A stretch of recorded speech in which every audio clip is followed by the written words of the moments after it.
our global response center or global security operations center, we're keeping tabs of what's happening in the local geographic region and then how that may impact our people on the ground.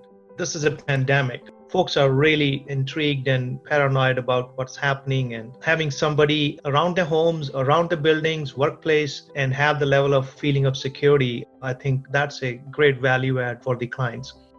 Welcome to the CIO Exchange podcast. I'm Edine Porter de Leon. This is another special episode recorded via conference call during the COVID-19 crisis, in which most people have been ordered to shelter in place. One of the biggest challenges from employees working at home has been how to ensure the physical and digital security of people and places. Some organizations have been more prepared than others, yet all have been rapidly adapting to meet the unique challenges they face in the new normal. In this episode, we speak with JP Saini, CIO of SOS Security, who has been leading efforts to keep humans safe, along with protecting information, despite the constraints of this crisis. Hear how he and his team are using technology not only to better serve their organization's customers, but to better protect their employees working in the field who are risking their own safety to protect others. JP, we're all still sheltered in place and business hasn't quite opened up yet. There's still a lot of constraints, but we have seen some of the results of the way in which some businesses are adapting, some of the solutions that people have come up with, and also some really good stories of how well people were prepared. First, before we get into too much of the business people, I want to talk about sort of the people aspect of this, JP. What has been your experience just personally, and what has been your experience in some of the ways in which you've made observations about how the team at your company has handled this? What have been some of the fears, some of the trepidations? Give me that perspective. Hi. Yeah, good to talk to you today. No, those are great questions to ponder upon, and especially when we're still sort of in the middle of this crisis for a pandemic. In my view, is the best response, of course, is to be ready before such a crisis hits, since options do become limited when a disruption is in full swing and we're sort of in the middle of it. But having said that, I think we all plan really when it gets put to test like this, and especially at such a large scale where there's a global disruption for the same root cause. We in our business really are people-centric. We are in a man-guarding business where people are protecting assets from physical to logical to otherwise, and then executive protection. Again, people are protecting people. So we really couldn't leverage that whole concept of, hey, let's send people home and have them work remotely. That was only applicable to a fraction of our workforce, which we call the back-end office or back office folks.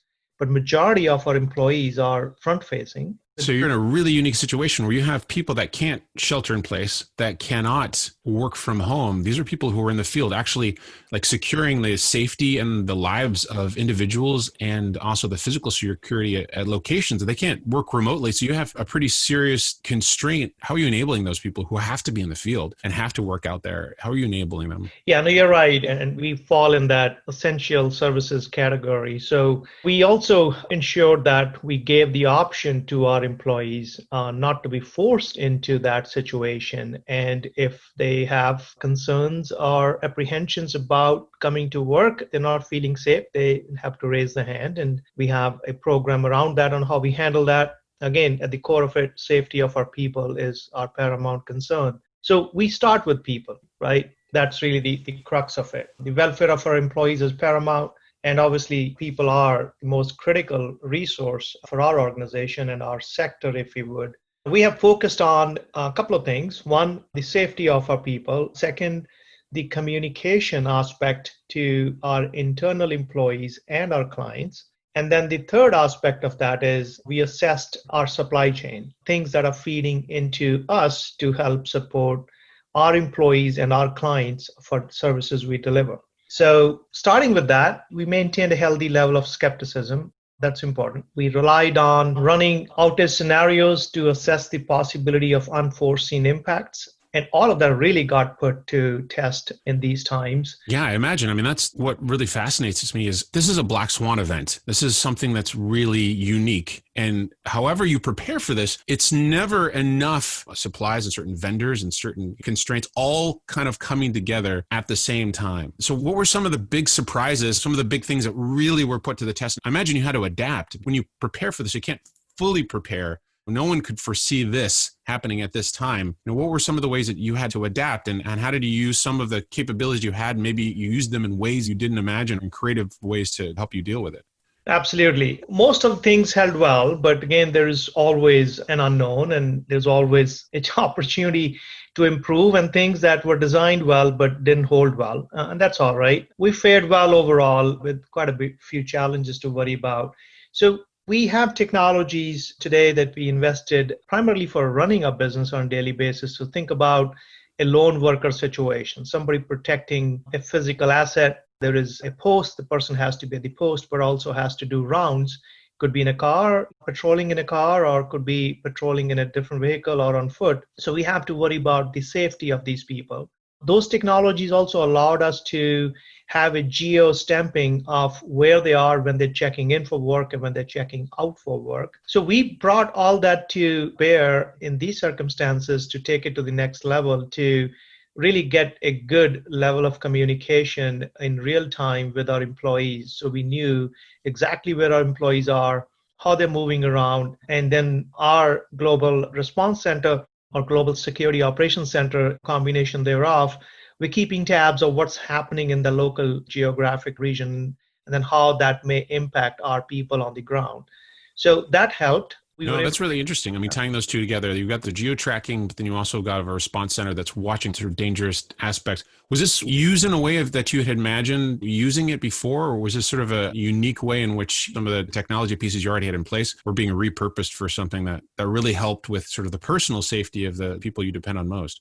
We started thinking about what are the other usage of this and where these things could come to play and help us in, call it an emergency operations centric. This is a pandemic. It could be a different situation where we're having a natural disaster or a terrorist threat or any of those like. So we were thinking on that and we had done some homework on this already. So for us to bring it to bear and together didn't take that long, but certainly there were some wrinkles to be worked through to really create a more comprehensive emergency operations center that really brought us all together in, again, keeping our employees safe and making sure we could still deliver on the promise to our clients. That's also sort of a way of giving back to the community. Yes, we're getting paid for those services, but in times like this, I think that's putting the bomb on the wound concept, if you would. Folks are really intrigued and paranoid about what's happening, and having somebody around their homes, around the buildings, workplace, and have the level of feeling of security, I think that's a great value add for the clients. So that certainly helped in a nutshell. Like you said, there's a lot of trepidation. There's fear. There's a lot of uncertainty. People don't know what's happening next, and having that physical security that they're relying on, I think, is probably really key. But I imagine that communication actually, because you have the technology, you have the physical security, but I feel like communication has got to be a huge part of that. How is the communication? Was that a key part of this disaster or emergency response plan that you've put in place? Absolutely. I think in times of crisis communication is a cornerstone of success or failure. So we have a two-pronged communication strategy that we had designed and is in the play. The internal comms and comms focused on our customers. When we say internal, it's employees and stakeholders. And then, of course, the messaging going to our customers is consistent with what we are spreading internally, because otherwise there'll be an operational confusion. So we really took a holistic angle around that, and we tailored the messaging to our audience, whether it's a social media channel available to us or whether it's a direct communication through email or phone calls. But the consistency of that and the credibility of the information we're sharing, that was super important in the communications aspect. And I imagine the customers are key, but with your employees, the people who you rely on the most, what were some of the concerns that were brought? Because there's a lot of confusion in the beginning. Nobody's really sure. Are we essential service? Do we have to show up? What are the precautions we're going to be taking? What kind of ways in which I'm supported? How did you help navigate through that? Since you're a technology leader at this company, what do you feel like where your role was most essential in helping to navigate sort of a lot of that trepidation? Absolutely. So we brought all these stakeholders together, some key customers and customers that we knew were going to be in the impact zone as the pandemic was spreading from different coasts coming together. So we had a company-wide effort on this, and we put together a cross-functional core team with representation from our PR team, our social media team, email, mobile, website from the IT and information security or cybersecurity team together. And really, let's not forget the logistics and the supply chain component of that and people who are involved in that. And then we sort of sprinkle the customer service team on top of it. So that really came together nicely where we have an ongoing cross-functional pollination and then a good house clearing mechanism to what content gets communicated, when does it get communicated, and then that ties us to the technology part on how do we disseminate this. So we leveraged all the existing technologies that either we had directly in place for communication or comms, or we repurposed some of the technologies that are in the play. Things like how we communicate with our guards on the ground. We have a two-way communication system with them right on their phones. It's a secure channel for us to talk to them and for them to report the incidents as they see it. So we repurpose that technology to really disseminate real-time information about what's happening, what to expect next, and how to react, or how to, again, continue to report some of those things that gives us a real live visibility on the ground. But in the background, there's a lot of technology stack that compiles it all together. I think technology certainly played a huge role in our case in assimilation of all that threat landscape and the communication aspects, whether it's ingestion of that or dissemination of information outbound. Since we're a couple months into this, into sort of the real intense parts of it, this has been going on for months and months now, but since we're beginning to see what some would call a little bit of light at the end of the tunnel, we still don't have vaccines or effective treatments. So there's a lot of concerns, but the curve's been flattened, is a little bit more of a sense of hope, but we still have to be really vigilant. Where do you feel like now that sort of that big first wave has hit, where do you feel like you've seen those successes, or what were the things that really, I should say, in the beginning, really concerned you? This is intense. We don't know what's happening next. There's a lot of fear and uncertainty. What were you really concerned with? And how has that changed now after a couple months? And how do you feel like you worked through that? Great question. I think our biggest concern was, what does it really mean? The categorization of services and people's ability to be able to show up for work. Also, some of the regulatory aspects that we had to consume. Are we under essential services, not under essential services? There are some gray areas to deal with. The willingness and the ability for the people to show up to these posts. Our ability to provide them with the personal protective gear to be on the ground, and our ability to give the level of confidence to our clients that still will be able to protect their assets. Those were all the challenges for first few weeks. As the guidance evolved from the regulatory agencies to the political landscape to the actual ground realities on the state or local level, there was quite a bit of learning on the go, and we had to make some decisions of our own with our best informed interpretation of those things, with a simple twofold intent to continue to protect our customers and continue to ensure the safety of our employees. And so we made some decisions based on our historical knowledge, based on our interpretation of the guidelines.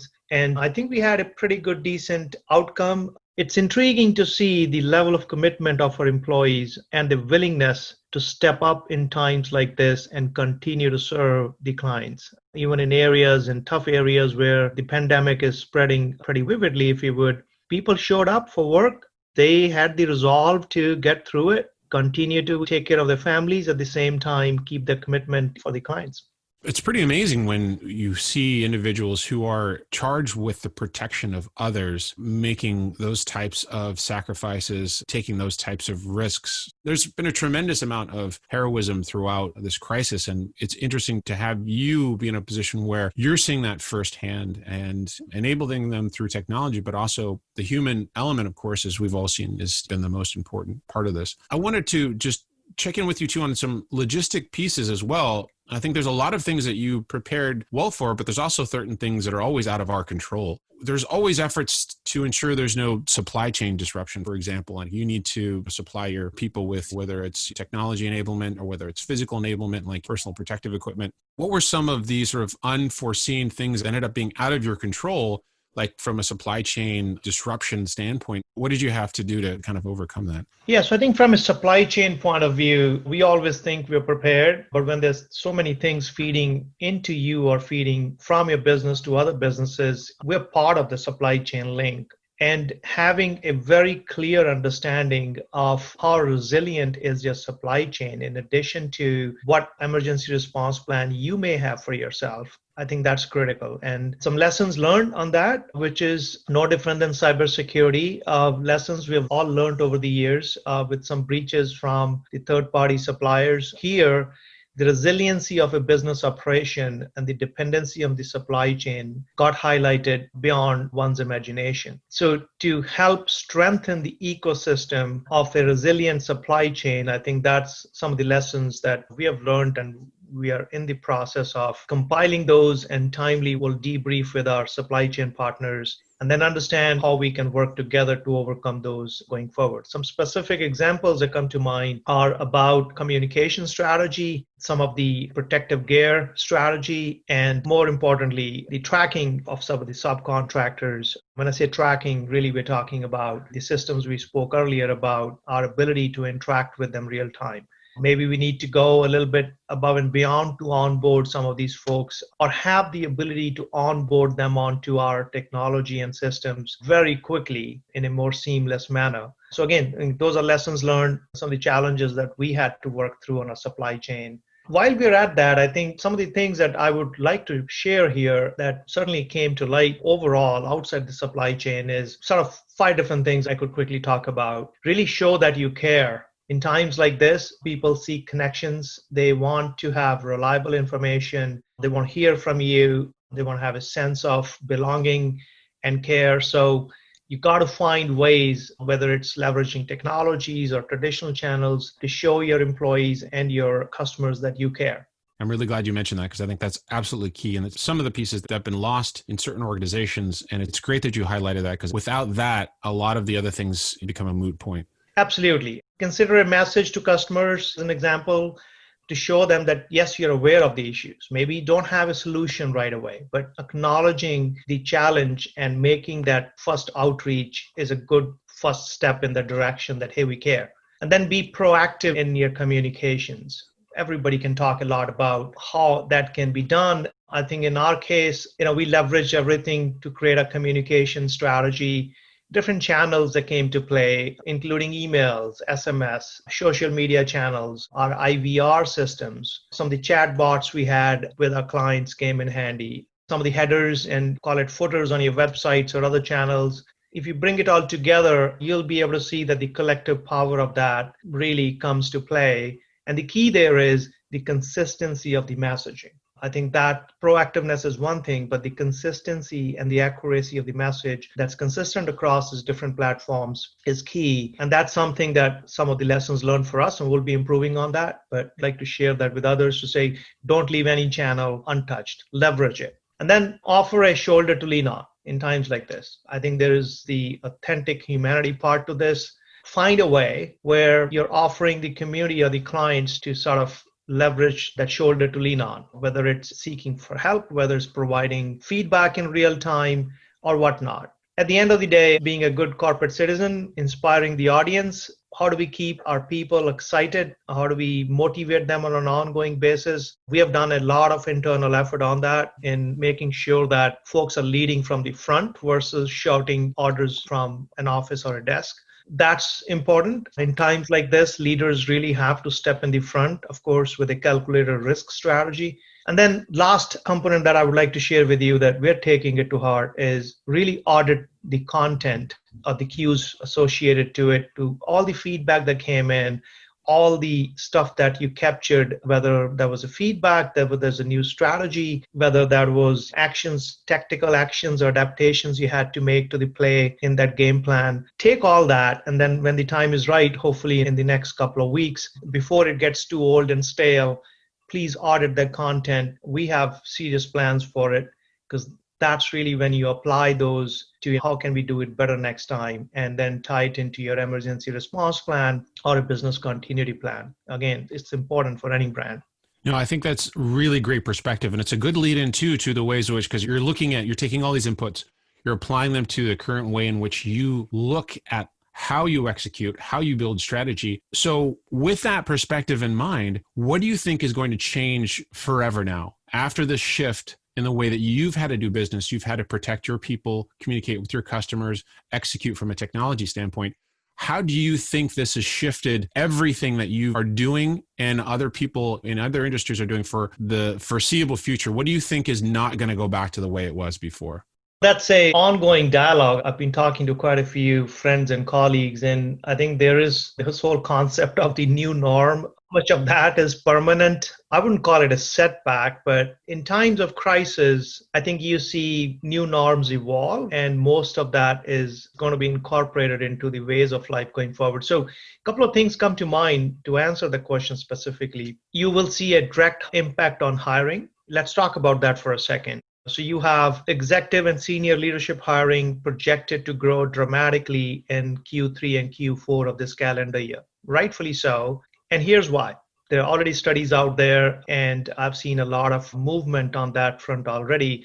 In times of crisis like this, either companies are realizing that they didn't have the right leadership. That means there was a void.